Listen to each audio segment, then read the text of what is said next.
Over the past few days, a brigade under the Army's 73rd Group Army has dispatched several cadres to the grassroots units to provide hands-on support. They conducted thorough investigations at the squad and platoon levels, joined frontline training, identified root causes, and developed targeted solutions to address issues such as weak professional skills and low tactical proficiency among some officers and soldiers. Throughout the entire process, they adhered to a problem-oriented approach, guided by the principle of fostering correct political performance, and worked to ensure that rectification goals were clearly defined and effectively pursued. They proactively listened to the voices of officers and soldiers, willingly accepted their supervision, and ensured that improvements were both substantive and fully implemented. During a recent chemical defense and emergency rescue drill, the embedded cadres discovered issues such as overly simplistic environmental settings during operations. Liang Dingshan, the company's party branch secretary, consolidated the problems exposed during training, reported them to the relevant business department, and helped establish a multi-dimensional supervision mechanism. For party members and cadres, the concept of political performance is not just a slogan, it is reflected in the details of training and in meeting the real needs of officers and soldiers. By aligning with training and education schedules, they encouraged officers and soldiers to openly raise questions and confront shortcomings. They refined the issues raised into a rectification checklist, implemented corrective measures solidly, promoted training that aligns with real combat needs, and enhanced overall combat capability. They launched a study campaign to instill a correct view of political performance, with party committees emphasizing practical results. Combat effectiveness became the sole measure, rejecting appearances, short-term gains, and superficial traces. This pragmatic approach focuses on strengthening the army and ensuring true readiness to win. Through this education on political performance, it has become clearer that resources must be concentrated on battlefield needs, care must be directed toward officers and soldiers, and missions must be fulfilled through real combat achievements. This is the true measure of responsibility to the party and the people. A few days ago, a brigade of the Group Army conducted a live-fire tactical exercise involving air defense forces. During the exercise, the brigade's party committee decisively broke away from traditional shooting range thinking, applying the standard of combat effectiveness throughout the entire drill and validating several innovative training scenarios and firing methods. What impressed us most was how much closer the training environment felt to an actual battlefield. The tasks were more detailed, and the standards significantly stricter. Everyone is no longer satisfied with simply performing actions correctly. Instead, they focus on achieving real battlefield effects. Training is no longer about completing movements mechanically, but about maintaining a combat mindset throughout, coordinating every action precisely and purposefully. The brigade's party committee also upholds a clear principle: progress must come from real work and real results. They closely integrate political performance education with cadre selection, appointments, and backbone training. Soldier Wang Fukong was recommended by the brigade as an advanced model in war preparedness. Under the guidance and support of the brigade's party committee, a dedicated Wang Fukong repair studio was established. His team has since tackled multiple technical challenges, including field emergency repairs and precision intelligent manufacturing, and has compiled several emergency repair cases and operating procedures. Inspired by his example, multiple maker clubs for officers and soldiers have been set up across the brigade, creating a strong atmosphere of innovation, training, and readiness.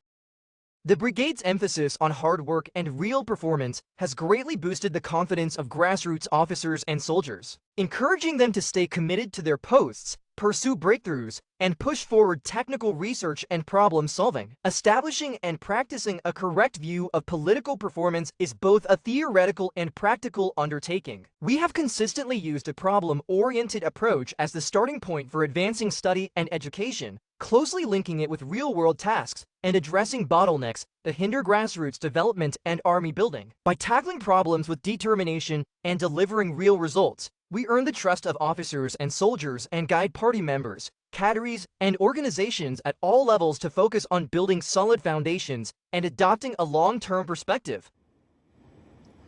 Solo flight is a crucial milestone for flight trainees on their path to becoming qualified combat pilots, and it serves as an important measure of the effectiveness of flight instruction. A brigade of the Army Aviation Academy has innovated its group training model to significantly enhance the flying skills of new trainees. In the first solo flight assessment of the new year, all new trainees passed with outstanding results.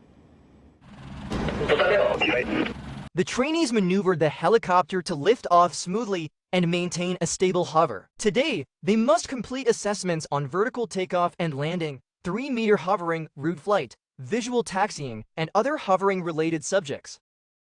During the flight, the students independently executed all required operations without an instructor on board, flying precisely along the designated route. After stepping off the aircraft, the instructor placed a ribbon on each student, congratulating them on their first successful solo flight.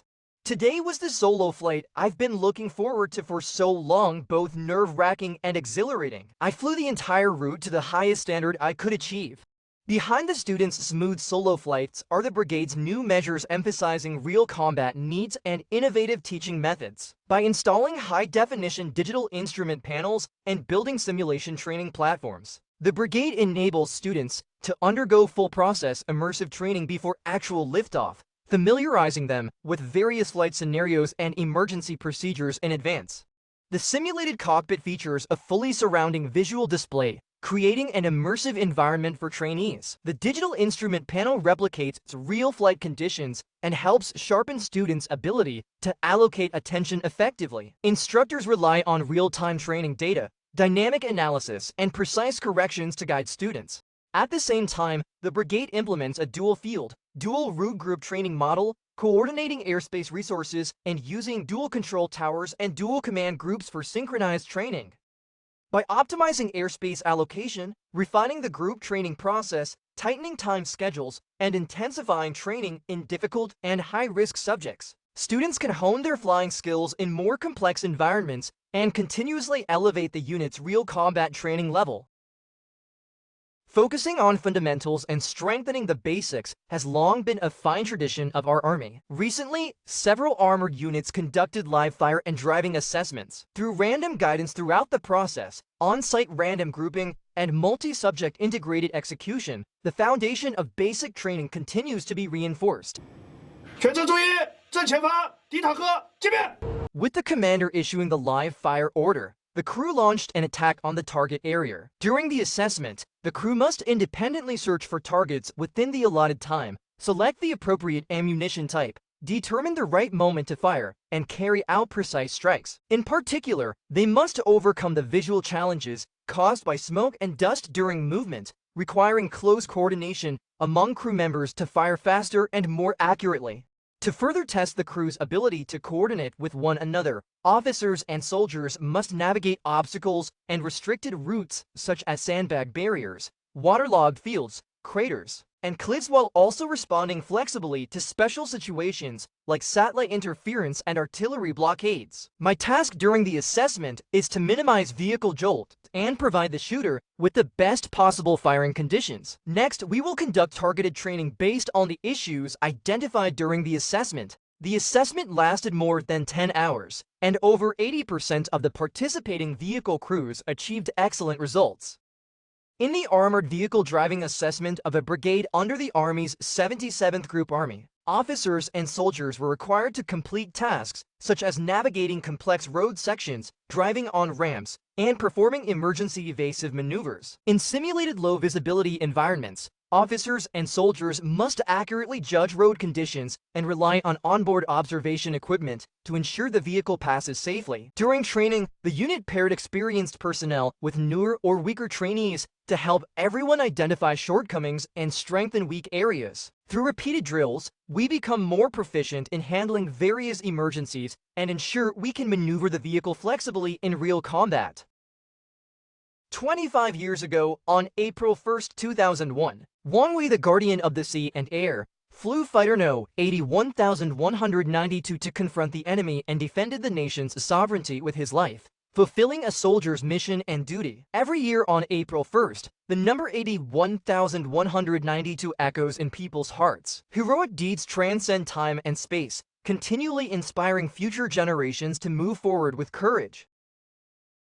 In Wang Wei's hometown of Huzhou, Zhejiang, representatives from a brigade of the Eastern Theater Army and local residents visited the martyrs' monument to lay wreaths, stand in silence, and express their deepest respect and remembrance. Officers and soldiers also visited the Wang Wei Martyrs Memorial Hall to listen to his heroic stories and learn about his spirit. Martyr Wang Wei fulfilled a soldier's oath with his life, and his spirit has always inspired me. I will continue to share his story and pass on this spirit. Soldier Yang Ya first met Wang Wei's parents 5 years ago during an event honoring the families of fallen service members. Since then, he has used his free time to visit the elderly couple regularly. Inspired by him, more and more comrades have joined in caring for the hero's family. We remain committed to shaping minds and building character through the spirit of heroic martyrs, integrating this into daily life to guide officers and soldiers in drawing strength from the Red Revolutionary legacy. With renewed morale, we will devote ourselves to training and war preparedness, fulfilling the mission of soldiers in the new era as we advance on the path of strengthening the military. On the shores of the South China Sea, representatives from a naval aviation unit under the Southern Theater Command visited Wang Wei Hope Primary School, named after the guardian of the sea and air, to pay tribute to Martyr Wang Wei. Martyr Wang Wei's courage, fearlessness, and willingness to sacrifice have always inspired me. I will stay dedicated to my post, master my professional skills, and contribute to safeguarding the southern gateway of our motherland. Officers, soldiers, and students sat together to share the story behind 81,192, allowing the heroic spirit to take root in people's hearts and nurture patriotism among the children. Uncle Wang Wei was not afraid of danger and protected our country. I will study hard, strive to be an excellent youth of the new era, and when I grow up, I want to become a pilot who protects our motherland's blue skies. Our school is named after this hero. The school continues to hold various commemorative activities to encourage students to follow the example of heroes and martyrs, stay grounded, and study diligently. Heroes never fade away, their spirit lives on forever. In the same airspace once guarded by Wang Wei, the new generation of carrier-based aircraft pilots has taken up the call sign 81,192, carrying forward his heroic will. They train rigorously and fly with determination, driven by a sense of urgency and mission to advance the development of carrier-based aviation. As members of the aviation force, we will continue to strengthen our support capabilities, ensure readiness at all times, and remain prepared to dedicate everything to the interests of the motherland and the people. Now, let's take a look at other news. Today, the 5th Chang'an Painting Exhibition opened simultaneously aboard the Chinese space station and at the Capitol Museum. The exhibition, themed Pioneer Role Model in My Heart, features 80 youth artworks from across the country, displayed both in space and on Earth, depicting the role models admired by young people. Recently, the International Defense College of the National Defense University held a seminar and exchange event for senior foreign military officers. More than 30 officer cadets from 27 countries engaged in in-depth exchanges. Focusing on the Belt and Road Initiative, the concept of building a community with a shared future for mankind, and the development needs of their own nations. In particular, China has provided significant support to developing countries in areas such as scientific and technological research, infrastructure construction, and especially belt and road projects and livelihood improvement initiatives. These efforts directly enhance people's well-being and security, which is especially meaningful for Africa and for my own homeland, Kenya. We feel reassured knowing that the modernization and combat readiness of the Chinese military adhere to a defensive, not offensive strategy. The Chinese military has long been a stabilizing force in both regional and global security. Recently, the second affiliated hospital of the Naval Medical University successfully performed eye surgery on a 93-year-old veteran of the war to resist U.S. aggression and aid Korea, helping him regain his sight. Veteran Gu Shuangshu fought in that war and earned third-class merit, but in recent years he suffered from severe eye disease that greatly impaired the vision in his left eye. Taking his physical condition into account, the hospital assembled a team of experts to design a personalized surgical plan. After the operation, Gu Shuangshu's vision in his left eye improved significantly, and all postoperative indicators showed good recovery. For us, this treatment is more than just a medical procedure. It is a way of safeguarding an important part of our national memory. We hope to honor this hero with our medical skills and compassion, making his later years brighter and happier. Upon recovering and being discharged, the veteran presented the hospital with souvenirs he had cherished for many years and wrote a heartfelt letter of thanks.